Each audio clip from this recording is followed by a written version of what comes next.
और भाई बताओ, डायरी सब लिख रहे हो या फिर नहीं? चलो लिखना चालू कर दो। इस चैप्टर में तुम्हें एहसास हो रहा होगा कि डायरी क्यों लिखना चाहिए और डायरी लिखने से फ़ायदा क्या है। एन फ्रैंक बोलती है कि मैं अपना डायरी में फैक्ट सबको लिखना नहीं चाहती हूँ। मैं इतना बजे आज सोई, कल इतना बजे उठूँगी, ऐसा वैसा, ये सब नहीं, नाम पता ये सब नहीं लिखना चाहती हूँ। लेकिन मजबूरी में नाम पता सब तो लिखना होगा, क्योंकि जब तक मैं अपना इंट्रोडक्शन नहीं दूंगी ना, तब तक इस डायरी में लिखा हुआ एक वर्ड भी किसी को समझ में नहीं आएगा। इसलिए ना चाहते हुए भी मैं किटी में अपना ब्रीफ इंट्रोडक्शन लिख रही हूँ। ऐसा कहा कि वो लिखी, उसके बाद वो अपना ब्रीफ इंट्रोडक्शन लिख रही है। क्या ब्रीफ इंट्रोडक्शन है, चलो मैं बताता हूँ। ये बोलती है कि मेरे जो पापा हैं ना, वो दुनिया का सबसे ज़्यादा प्यार करने वाले पापा हैं। मेरे ज़िंदगी में आज तक मैंने इतना प्यार करने वाले पापा नहीं देखा। तुम्हें तो इसका पापा का नाम पता होगा, ओटो फ्रैंक। अच्छा आगे बढ़ते हैं। इनके पापा इनकी माँ से 35 साल की उम्र में शादी किए और उस समय इनकी माँ का उम्र 25 साल था। कितने लोग सोच रहे होंगे इसकी माँ का नाम क्या है? यार इसकी माँ का नाम है एडिथ होलेंडर फ्रैंक। सब कोई फ्रैंक फ्रैंक है। इसकी एक बड़ी बहन है जिसका नाम है मार्गोट फ्रैंक। वैसे ये अपना डायरी में तो सिर्फ मार्गोट ही लिखी है, एक को जगह उसका टाइटल नहीं लिखी, लेकिन फ्रैंक ही होना चाहिए। मार्गोट फ्रैंक का जन्म जर्मनी के एक जगह फ्रैंकफर्ट में हुआ था। वैसे ये लोग सब तो यार फ्रैंकफर्ट में ही रहते थे, तो इसका भी जन्म फ्रैंकफर्ट में भी हुआ था होगा। मार्गोट फ्रैंक का बर्थ डेट था 1926। एग्जैक्ट डेट सब भी नहीं बताया है। चलो बढ़िया, हम लोग को याद सब करना नहीं पड़ेगा। अच्छा, अब अपने बारे में बताती है कि इसका जन्म 12 जून 1929 में हुआ था। एन फ्रैंक का 4 साल होने तक ये लोग फ्रैंकफर्ट में ही थे, लेकिन यार जैसे ही 4 साल हुआ उसके बाद एक एक करके इसका पूरा फैमिली इधर उधर जाने लगा। चलो मैं बताता हूँ सबसे पहले कौन गया था। देखो यार, 1933 में सबसे पहले इसके फादर हॉलैंड चले गए। कितने लोगों को ये समझ में नहीं आ रहा होगा कि हॉलैंड क्या होता है। देखो बाबू, नीदरलैंड का एक स्टेट है हॉलैंड। तो इसके फादर 1933 में हॉलैंड चले गए। सबसे पहले इनके फादर ही ने शुरू किया था। उसके बाद उसी साल सितंबर में इसकी माँ भी हॉलैंड चली गई। क्या बात है। उसके बाद ये दोनों लोग अकेली थी, तो ये लोग क्या करेगी, ये लोग हॉलैंड तो नहीं जा सकती थी, लेकिन अपने नानी घर चली गई। नानी घर कहाँ था? एचेन में था। यार भयानक भयानक इधर का नामों सब होता है, देख रहे हैं ना, फ्रैंकफर्ट, एचेन। हम लोग का इंडिया का नाम बढ़िया बढ़िया है। ये लोग ज़्यादा देर तक एचेन में भी टिक नहीं सकी। दिसंबर में, उसी साल दिसंबर में इसकी बहन मार्गोट भी हॉलैंड चली गई। अरे यार हॉलैंड में रखा क्या है, सब कोई हॉलैंड जा रहा है। उसके बाद नेक्स्ट ईयर 1934 में एन फ्रैंक भी हॉलैंड चली गई। सबसे लास्ट में सब कोई हॉलैंड चली गई, तब फिर ये क्या करेगी अकेले। फरवरी में हॉलैंड गई। फरवरी में ही क्यों गई? क्योंकि यार फरवरी में ना मार्गोट का बर्थडे था, इसकी बहन का। तो मार्गोट का एक तरह से गिफ्ट के तरह एन फ्रैंक हॉलैंड चली गई मार्गोट के साथ रहने के लिए। हद हो गया यार, हद हो गया। आदमी को गिफ्ट बना डाला। क्या बात करते हो। गिफ्ट तो आदमी लोग को दूसरा चीज़ सामान उमान देता है, ये लोग आदमी का गिफ्ट देता है। वाह यार वाह। एन फ्रैंक का एजुकेशन मोंटेसरी नर्सरी स्कूल में स्टार्ट हुआ। उसमें वो फर्स्ट क्लास में एडमिशन ली और फर्स्ट क्लास से 6th क्लास तक वही स्कूल में थी। जब वो 6th क्लास में थी ना, तो उसका हेड मास्टर मतलब हेड मिस्ट्रेस और उसका क्लास टीचर एक ही आदमी थे। क्या बात करते हो। अरे यार स्कूल का हेड मिस्ट्रेस ही उसका क्लास टीचर थी। तो पूरा 6th क्लास कंप्लीट करने के बाद जब वो उस स्कूल से निकल रही थी, तो ऐसे ही थोड़े ना निकला जाता है। फेयरवेल होता है, विदाई समारोह होता है, समझते हो ना। तो उस विदाई समारोह में वो बहुत दुखी थी, क्योंकि उसका दिल उसके टीचर से जुड़ गया था और उससे अलग होना थोड़ा दुख लग रहा था, इसलिए उसको बहुत दुख हो रहा था। अरे यार कोई भी फेयरवेल में तो रो ही देता है, क्योंकि अपने टीचर से उतना दिन पढ़ा, उसके बाद अलग होना थोड़ा ठीक नहीं लगता है ना।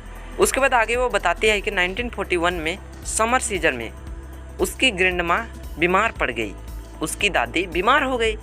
यार कम दम बीमार नहीं हुई, उसका ऑपरेशन भी हो गया। बाप रे बाप। अरे यार जब ऑपरेशन बड़ा बुजुर्ग का हो जाता है ना, तो उनका बचना मुश्किल हो जाता है।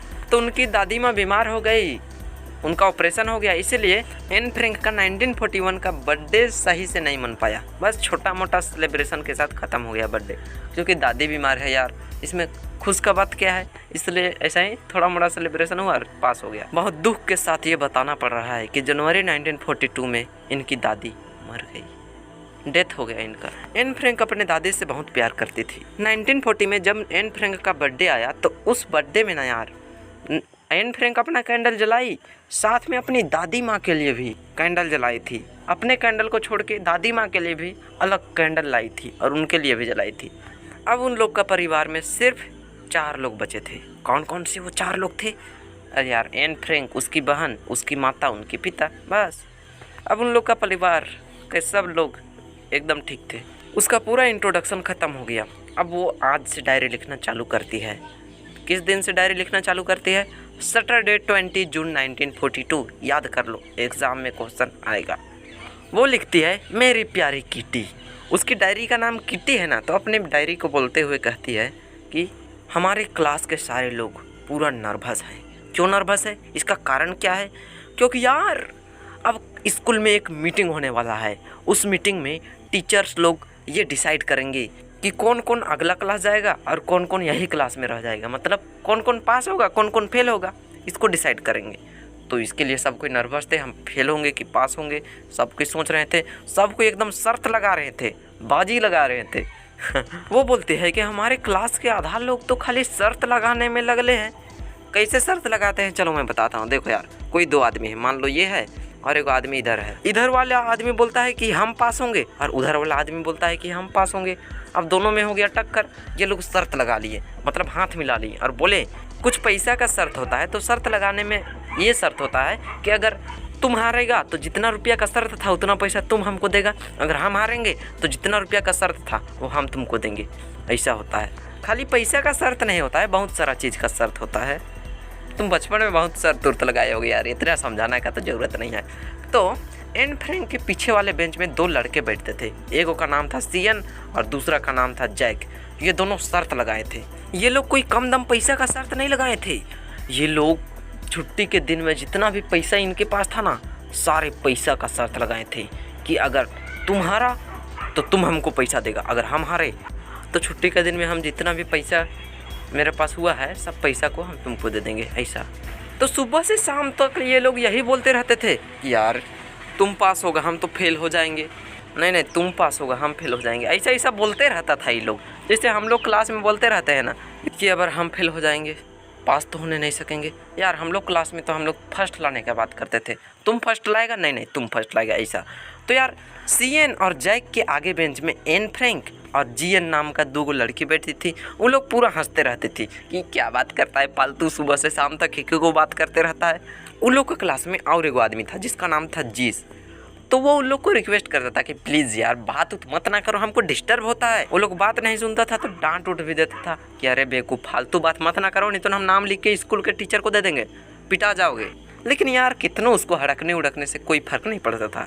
वो लोग सुबह से शाम तक यही बोलते रहता था और एन फ्रैंक लोग तो पूरा हंसते रहते थे। एन फ्रैंक बोलती है कि अगर मुझसे तुम पूछो, मतलब अपने डायरी को बोलती है कि अगर मुझसे तुम पूछो तो हमारे क्लास के 1/4 मतलब 1/4 हिस्सा एकदम डमीज़ है। मतलब वो लोग खाली स्कूल आता है और जाता है, कुछ उसको क्लास उलास से मतलब नहीं है, पढ़ता उड़ता कुछ नहीं है। उस सबको तो सीधे फेल कर देना चाहिए था।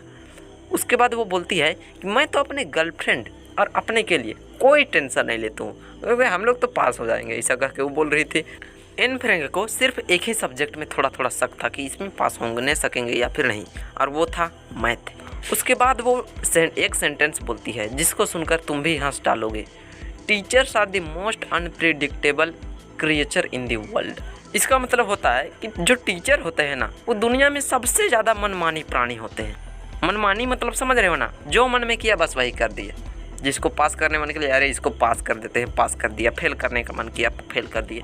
वैसे यार सारे टीचर ऐसा नहीं होते हैं, बहुत सारे टीचर अच्छे भी होते हैं। ये एन फ्रैंक का मानना है। वो बोलती है कि मेरे स्कूल में टोटल 9 टीचर हैं, 7 गो मेन टीचर और 2 गो वोमेन टीचर। उसमें से एक गो टीचर है मैथ का टीचर, उसका नाम है मिस्टर कीजिंग। वो थोड़ा ओल्ड रिजिम आदमी टाइप से है। वो हल्ला गुल्ला बर्दाश्त नहीं करता, कोई बातचीत कर रहा है ये सब को बर्दाश्त नहीं करता। ये मास्टर थोड़ा सा भी बात सब करने के लिए नहीं देता है।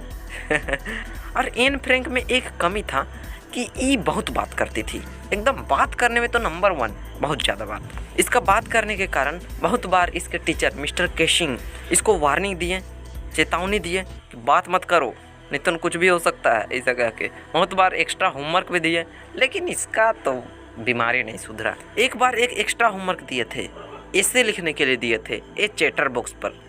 कितने लोगों को तो ये वर्ड कंफ्यूज कर दिया होगा कि ये चैटर बॉक्स क्या होता है। अरे यार, वैसा आदमी ना जो बहुत ज़्यादा बात उत करता है, बहुत ज़्यादा बात सब करने पसंद करता है, मतलब समझ रहे हो ना। इसके टीचर भी भयानक आदमी थे।